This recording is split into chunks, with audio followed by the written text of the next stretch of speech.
Tension के बारे में हम कुछ सवाल जवाब करेंगे. Before we do that, I would request Sonali to please come forward and conduct the morning prayer. Good morning, everyone. Today, 28th February, Monday, 2022. आज की प्रार्थना. या देवी सर्वभूतेषु शक्तिरूपेण संस्थिता नमस्तस्यै नमस्तस्यै नमस्तस्यै नमो नमः. या देवी सर्वभूतेषु शान्तिरूपेण संस्थिता नमस्तस्यै नमस्तस्यै नमस्तस्यै नमो नमः. या देवी सर्वभूतेषु भक्तिरूपेण संस्थिता नमस्तस्यै नमस्तस्यै नमस्तस्यै नमो नमः. Thank you. Have a nice day, everyone.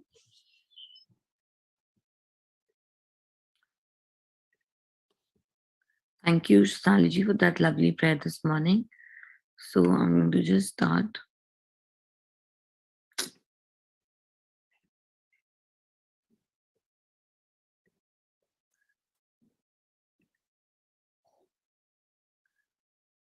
There are a few questions here that are coming up every now and then. So I'll just try to take this. सबसे पहला सवाल है, when should we take hypertension medicines? ये हमें दिन में लेनी चाहिए या रात को लेनी चाहिए? So my first response to this is that ये answer हमेशा customized होता है. It's always depending on the patient, the patient's age, and the patient's BP levels. But अगर हम एक generalized answer देना चाहें, so the latest studies have said that the nighttime medicines, they help us to control the जो रात को जो variations होती हैं उसको कंट्रोल करने में और सुबह सुबह बीपी बहुत ज्यादा तेज हो सकता है किन किन लोगों में, तो वो कंट्रोल करने के लिए अगर हम रात को लें तो this is the that might be slightly better. So nighttime medicines are edging over the daytime medicines slightly as per the latest studies. तो कैफीन के बारे में सवाल है. Caffeine increases your blood pressure. So इस चीज का ध्यान रखें कि अगर आपका बीपी ऑलरेडी बहुत ज्यादा है, आपको कैफीन उस समय अवॉइड करनी चाहिए.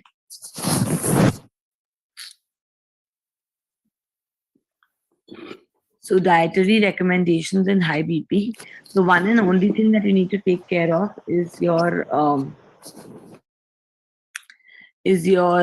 salt intake. And उसके अलावा we've been talking about a lot of things on this platform like trans fats, packaged food. इन सब चीजों का आपको at any cost you should be avoiding. So these 6 groups of food they have said can increase your sodium levels. So these are the salty 6 इसको कहा जाता है. So this can increase your salt levels, sodium levels in the body and thereby increasing your blood pressure. So हमेशा आप याद रखें जो जैसा सर की जो कहावत थी 6 टेस्ट और 7 रंग के खाना जो है that you should take. Along with that मैंने बहुत बार यहाँ पे emphasis दी है कि फाइबर अपने खाने में बढ़ाइए. So that is also very good to control your BP.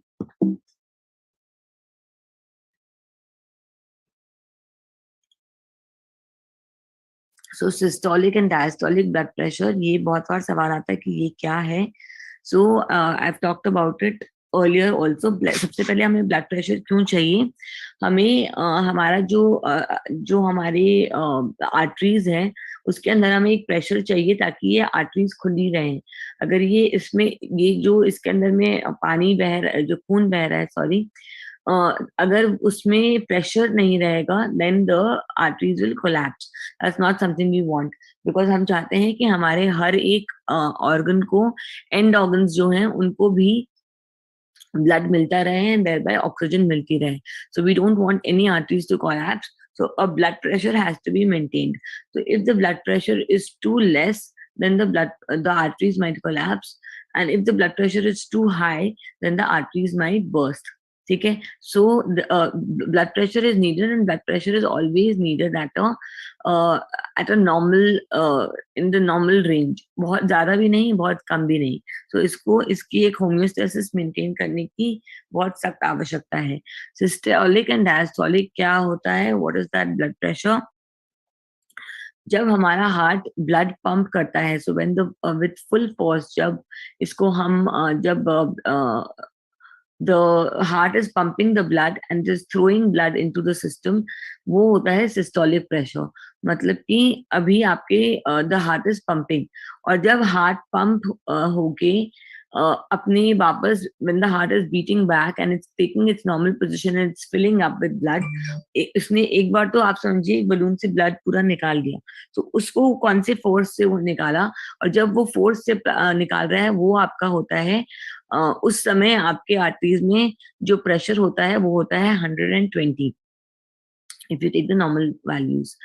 And जब आपका हार्ट जो है ये डायलेट हो रहा है एंड इसमें ब्लड रिफिल हो रहा है आपके हार्ट के अंदर में, एट दैट टाइम अब still a pressure has to be maintained in the arteries for in order for every single organ to be oxygenated. So उस समय जो ब्लड प्रेशर आपके बॉडी उसमें आर्टरीज में होता है, दैट इज रफली अराउंड 80. सो वो 30 या 40 कम होता है as compare to the systolic. So I hope that now you know what is systolic and diastolic blood pressure. So it is really important every time कभी भी आप मेंशन करें कि आपका क्या ब्लड प्रेशर है, तो mention both of them because they are both important. And ये पिछली बातें होती थी कि हम बोलते थे कि systolic is much more important. आज की डेट में systolic and diastolic both blood pressures are important, and all the medicine internal medicine doctors, they give importance to both of them. तो एक खाली हमें कभी भी नहीं बताना चाहिए. Secondary hypertension क्या होता है? This is the blood pressure that is caused due to a secondary disease. It can be any sort of some kidney disease or diabetes. इन सब चीजों को लेके जब आपके blood pressure में blood pressure बढ़ने लग जाता है, and it's called secondary hypertension. Excuse me for 1 second.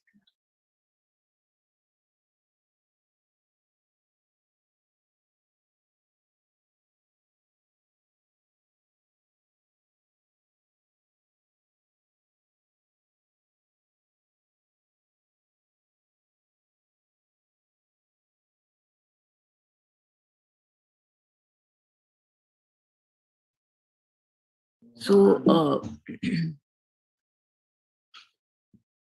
red flags in hypertension.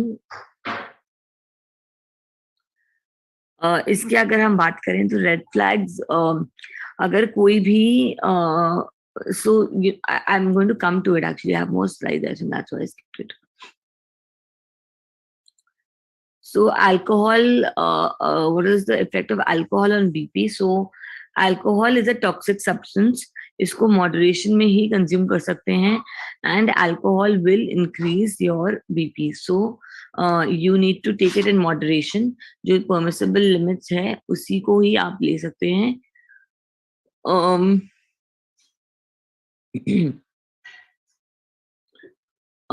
अगर हम men को देखें, so men in 1 week they can take around 21 units, and women they cannot exceed more than 14 units in a week. So ये चीज जो है आपको ध्यान रखनी है for especially for the BP patients. Can high BP cause brain hemorrhage? So ये brain hemorrhage क्या होता है? जो मैंने आपको बताया था कि जब arteries में pressure बहुत ज्यादा होता है, then those arteries can rupture, and that is called brain hemorrhage. जो आपके brain में एक bleeding हो जाती है because of because of one artery that has sort of burst. So which is more dangerous, acute or chronic? या तो आपके जो ब्रेन है, ब्रेन के अंदर में देयर कैन बी एक धीरे धीरे आप small amount of blood is being sort, क्या बताऊं मैं, आपकी जो आर्टरीज हैं उसमें there is a small bleed जो कंटिन्यूअसली रह रही है इन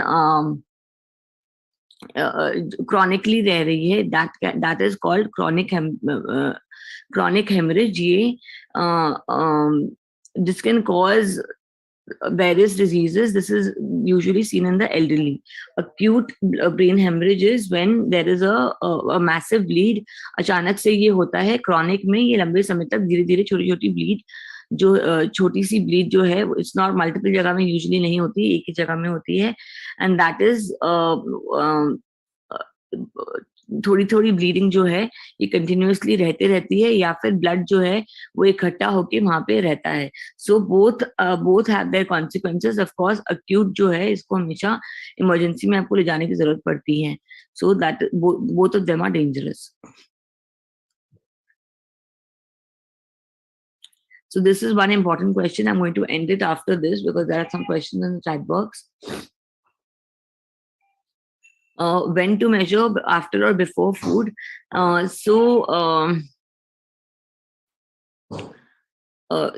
This has to be done 30 minutes before your food. So खाना खाने के तुरंत बाद आपको अपना बीपी चेक नहीं करना चाहिए। एंड अगर आप अपने बीपी चेक करने वाले हैं तो आपको 30 मिनट तक आपको ना तो सिगरेट पीनी है, ना कैफीन लेना है, ना आपको कोई एक्सरसाइज करनी है। 30 मिनट्स के अगर आप जब भी आपका बीपी चेक करने का समय है, आप उसके 30 मिनट्स पहले तक ये सब चीजें नहीं करेंगे। एंड 4 या 5 मिनट तक आप अपना आराम से आप वहां पे बैठे, you will be just relaxing. बहुत ज्यादा भागदौड़ करते करते बीच में आप अपना बीपी चेक नहीं करेंगे। So that is the thing. Moving on, जब हम बीपी चेक करते हैं, सो this is a very good infographic and it's nice to share this with you. So during your while you're getting the blood pressure check, आपको you should make sure that जो कफ है वो right size पे है। आपकी जो ये कोनी है, कोनी से 2 उंगली रख के उसके ऊपर में कफ आप बांधेंगे, and it should not be too tight, it should not be too loose. इस कफ को आप एक सरफेस पे रखेंगे, अपने हार्ट लेवल पे आपको रखना जरूरी होता है। You can see this and you have to इधर सिट अपराइट, या फिर आप लेटे लेटे भी इसको आप ले सकते हैं। Your feet should be flat on the floor, this is the position to, if you are sitting your feet should be flat on the floor and you should be sitting upright with your back straight. So this is the position, and आपको उस समय बात नहीं करनी होती। Do not talk while you are getting your BP check.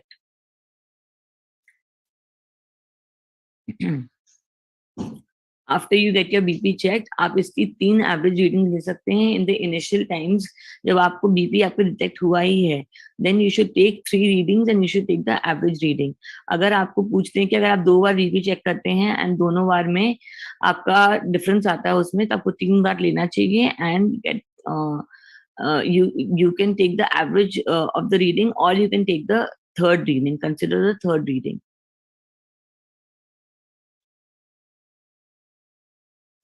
And one last thing that I wanted to say is that BP की जो machine है इसको आप अपने कैलिब्रेट कर सकते हैं। whenever you go to the doctor, you can take your own BP machine there and see कि जब डॉक्टर चेक कर रहा है और आप चेक कर रहे हैं तो उसमें क्या फर्क आ रहा है। So you can do that and then the machine, the company will calibrate it for you. Anxiety और तनाव से बीपी पर क्या प्रभाव होता है, इस कारण बढ़े हुए बीपी के लिए क्या बीपी की दवा लेनी चाहिए? एंजाइटी और तनाव से बीपी बढ़ता है, और अगर बीपी बहुत ज्यादा है तो आप बीपी की दवा भी आप उसमें ले सकते हैं, और नहीं तो at that time meditation and pranayama can also be done. And अगर उससे ठीक नहीं हो रहा है then yes you have to take BP medicines if it's super high. Karuna Pramod ji का सवाल है, why numbness in feet occurs? Is this connected to hypertension? So numbness can be due to various reasons. Diabetes की वजह से भी आपको numbness हो सकती है। हाइपरटेंशन की वजह से usually it is not seen, pins and needles अगर हो रहे हैं तो B12 की जांच कराएं। पर्ल काजवानी जी कह रहे हैं medicine for high BP, different different different patients के लिए डिफरेंट डिफरेंट दवाइयां दी जाती है। हम इस हम इस प्लेटफॉर्म पे दवाइयां की बात नहीं करते। मोनिका टंडन निर्मानी जी कह रहे हैं my blood pressure was 160/106, is this serious? So yes, this is quite high BP. आपको दवाइयां जो हैं वो हो सकता है लंबे समय तक लेनी पड़ेगी। आप अपना एवरेज लीजिए 3 रीडिंग्स का। अगर ये हाई है then you need to start the medicine. S Jain ji का सवाल है about the OPD. Yes, it will be open today. I'll make sure it's open today. How to ascertain that a person has got heart failure? ये तो आप test जांच जो है वो ही करा के हो सकती है। It can only be done due to it can only be done with इधर आप एक एको करवाएंगे, एक स्ट्रेस टेस्ट कराएंगे, उससे ही पता चल सकता है। घर बैठे बैठे हार्ट फेलियर की जो सिम्टम्स हैं वो है ब्रेथलेसनेस हो सकती है, बहुत ज्यादा सांस फूलने की जो दिक्कत होती है वो हो सकती है, एक्सर्शन पे चलने से ऐसा हो सकता है, हाथ और पैरों में सूजन आ सकती है। इस तरह के सिम्टम्स आपको दिख सकते हैं। एंड इसके अलावा बीपी और हार्ट रेट में वेरिएशंस भी आ सकते हैं। प्रकाश वाधवानी जी का सवाल है nose bleeds cause high BP? No, high BP cause nose bleeds. मैंने आपको बताया है बहुत बार कि अगर आर्टरीज में प्रेशर बहुत ज्यादा हो जाएगा होगा तो वो आर्टरी फट सकती है। जो नाक की जो आर्टरीज होती हैं वो बहुत पतली पतली होती हैं and they can burst and cause nose bleeds.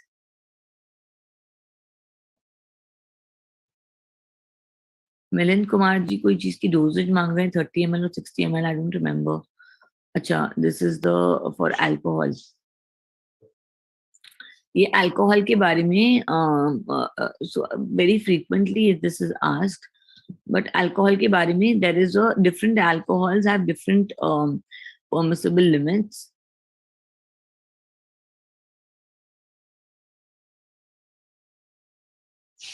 So this is one drink, तो it depends on what alcohol you are drinking, उसके हिसाब से एक ड्रिंक जो है, सो सपोज ब्रांडी, उसका 1.5 oz is 1 unit, and table wine, uska 5 ounces, that is 150 ml is 1 unit. So this is what is allowed to you. This is what males are allowed to take 14 units in a week,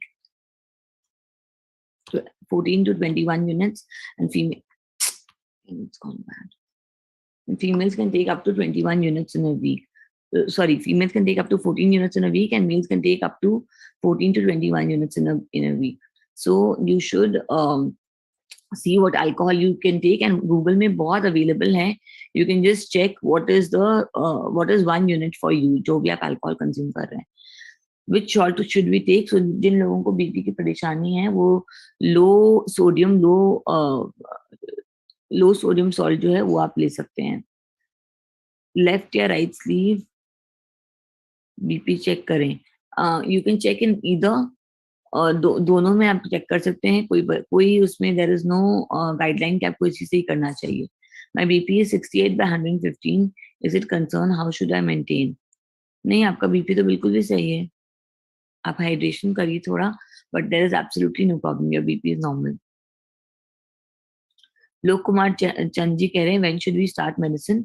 अगर 3 दिन लगातार आपके BP बढ़े हुए हैं then you should start the medicine. Can we trust digital BP meter available in the market?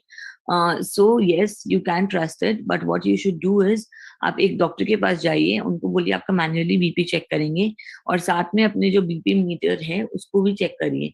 दोनों अगर similar है then you can go ahead. अगर सिमिलर नहीं है तो उस मशीन के जो कंपनी है उनको कॉल करके आप इस मशीन को कैलिब्रेट कराने की कोशिश करिए. गौरव कालरा जी कह रहे हैं can a high BP patient can do morning jogging exercises? Absolutely, it is going to control your BP, and it is going to in the long run your BP will be much better with exercise. Gunjan Malak ji कह रहे हैं to take average reading should be taken at the same time 3 times. So yes, 4 या 5 minute के फर्क में आप इसको 3 बार ले सकते हैं, and then you can take the average reading. This is in the initial stages. आपको हर रोज 3 रीडिंग लेने की जरूरत नहीं होती. जिन लोगों को डॉक्यूमेंटेड बीपी है उनको रोज लेने की जरूरत नहीं है.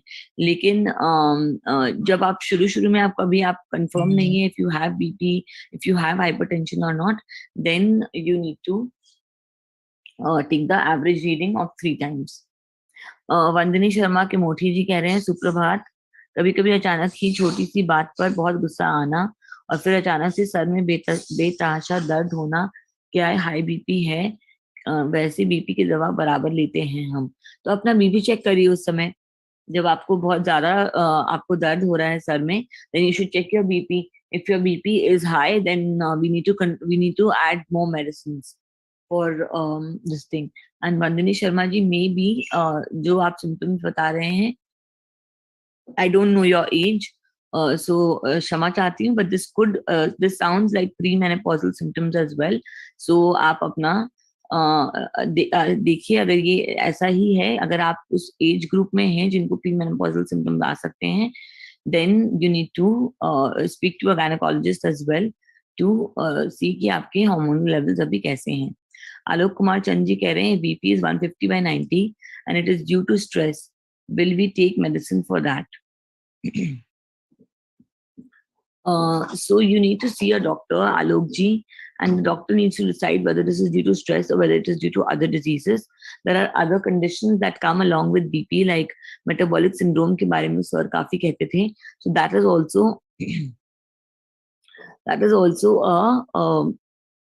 a condition जिसमें जिसके वजह से बीपी हो सकती है, और भी आपकी कुछ कोमोर्बिडिटीज हो सकती हैं. आपका जो बॉडी टाइप है उससे भी पता चल सकता है कि इफ यू हैव हाइपरटेंशन और if it is just stress. So again the average readings will help you, and 3 दिन लगातार एक ही टाइम पे बीपी चेक करने से पता चलेगा कि ये किस लेवल पे है. एंड 150/90 अगर है, अगर स्ट्रेस की वजह से ही है, तो वो कुछ क्षण के लिए टेम्परेरी बढ़ता है, और वो कुछ आप रेस्ट करने से या फिर थोड़ा मेडिटेशन करने से वो नॉर्मलाइज हो जाएगा और वो दोबारा नहीं बढ़ेगा. सो ये चीज देख के आप अपनी डिसाइड कर सकते हैं, या doctor can decide whether you need medicines or not. So on that note, I think I'll end the session now. Thank you everyone for joining in. A big thank you to Vamsi ji and Shivani ji for bringing in the questions from Facebook and YouTube. We'll be back tomorrow with another show. Until then, goodbye.